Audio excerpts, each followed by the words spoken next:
Today is Chinese New Year's Day and Newsround Extra is in Hong Kong. As the British colony prepares for big changes, we talk to children here about the future.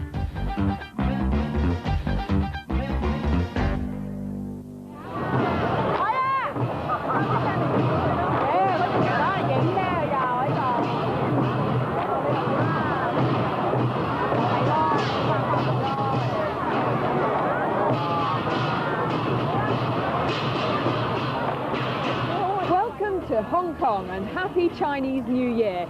This year of the ox is going to be especially important for the British colony because in just under 5 months' time it's going to be handed over to Chinese rule.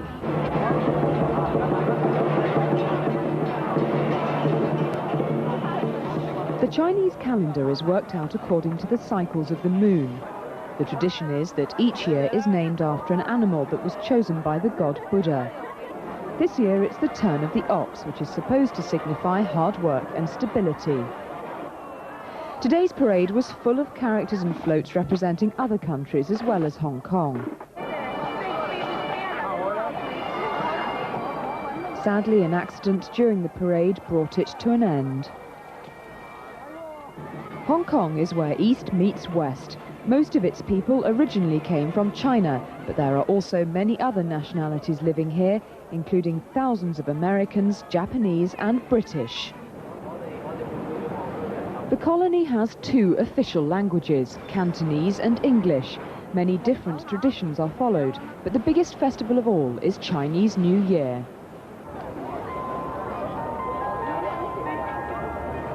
It's an event which brings families together, the same as Christmas. There are massive flower markets like this one in Victoria Park, where people buy traditional cherry blossom and kumquat trees to put in their homes.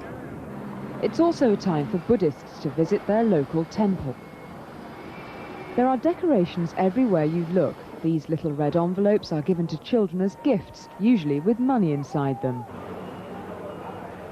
For most working people, it's a holiday, with shops and businesses shut for the weekend. Schools are closed for several days too. This year, I will have dinner with my family, and we will go for a walk in the flower market. I will also collect my red packet with money in it. We can get together with our relatives that we never see, except at Chinese New Year, and talk about the passing years. Chinese New Year is a gathering of friends and relatives. We exchange gifts. The great meaning for me is to accept a red packet because it's got money in it. Catching up on homework, watching TV, not doing anything special. I'll be watching the fireworks, but just a display, it doesn't mean much to me.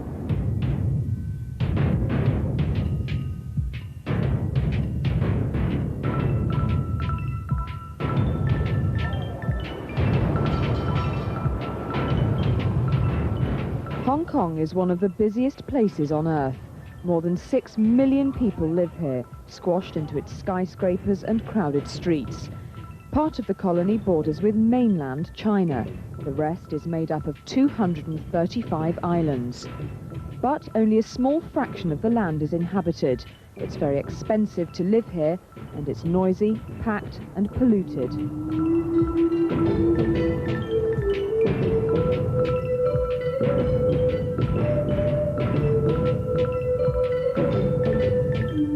Space to get away from the hustle and bustle is scarce. There are only a few small parks squeezed between the tower blocks.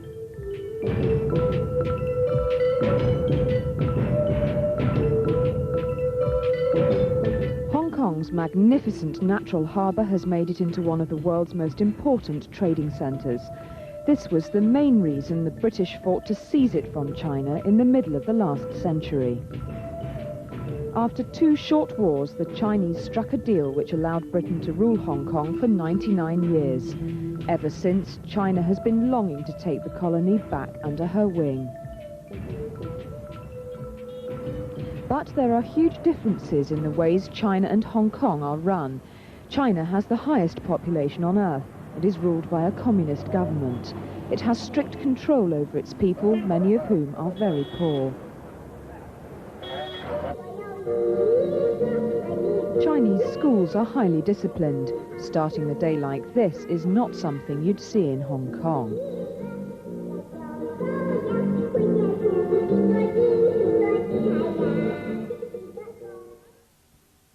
Hong Kong was reputed to be the brightest jewel in Britain's colonial crown.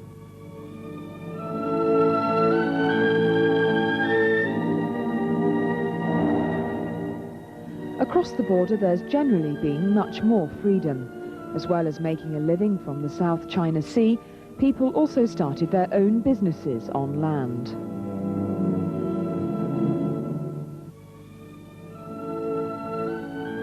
Under British rule, private businesses have been allowed to flourish, and over the last century, the colony's wealth has grown fast. Today, across the border itself, traffic tends to travel one way, out of China into Hong Kong.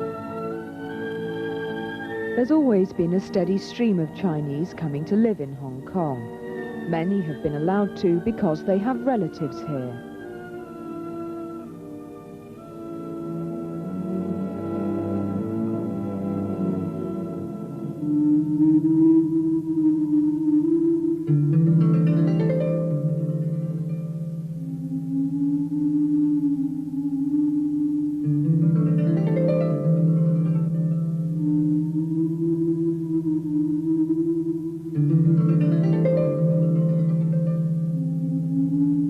Every day at dawn, under the cold stares of the Chinese soldiers, the Royal Hong Kong Police open the gates of the checkpoint.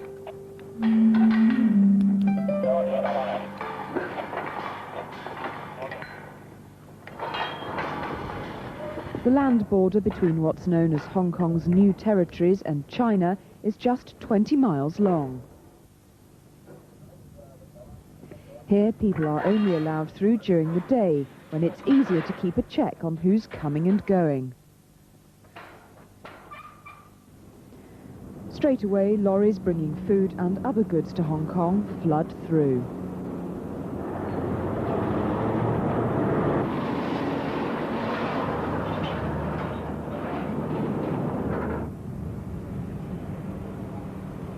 This is Man Kam To, one of 3 of Hong Kong's border crossings with China. Every day, 9,000 vehicles come through here, but not everyone who's coming across is doing it legally. Around 14,000 Chinese people are caught trying to cross the border illegally each year. Some are as young as 12. They'll go to any lengths to get into Hong Kong, including hanging underneath trucks. It happens so often that officers have mirrors to check beneath the lorries as they pass. The night before we filmed, 8 people were caught. The problem won't go away because even after the handover in June, China wants to keep Hong Kong separate, and its citizens will still need special permission to come here. 150 Chinese people are allowed to move to Hong Kong a day. For many it can be bewildering, so the Hong Kong government tries to help them, according to official Tam Chun Kit. Many Hong Kong people have wives or children in China, and they always want to bring them to Hong Kong. So we must accept this as a matter of fact. We should try our best to help them, to make them integrate, because we believe that they are part of the future of Hong Kong. China has promised it won't make any big changes in Hong Kong for 50 years. But here at the Rosary Hill School, some are more enthusiastic about the handover than others.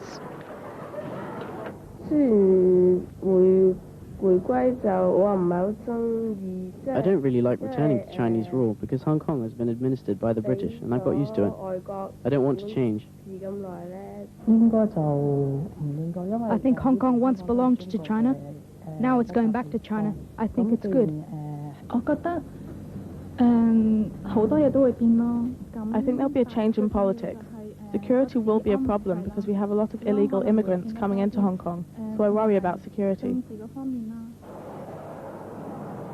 In preparation for Chinese rule, children are being taught Mandarin, the official language of China. It uses the same characters as Cantonese, but it sounds very different. At the moment, children also learn English. I think most schools will change their language to Chinese instead of English. I think language lessons will change and history will change because of 1997. Textbooks may also be altered by the Chinese. Teacher Irene Young. Of course, depending on how they rewrite the textbooks, I'm sure a lot of us will need some time to adapt to it and find ways to teach our students the truth.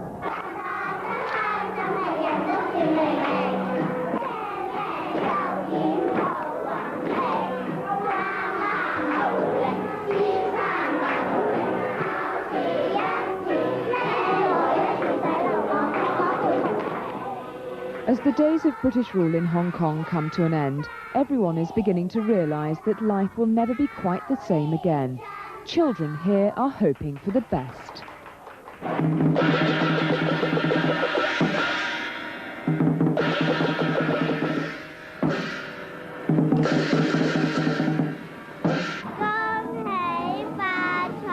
恭祝各位步步高升。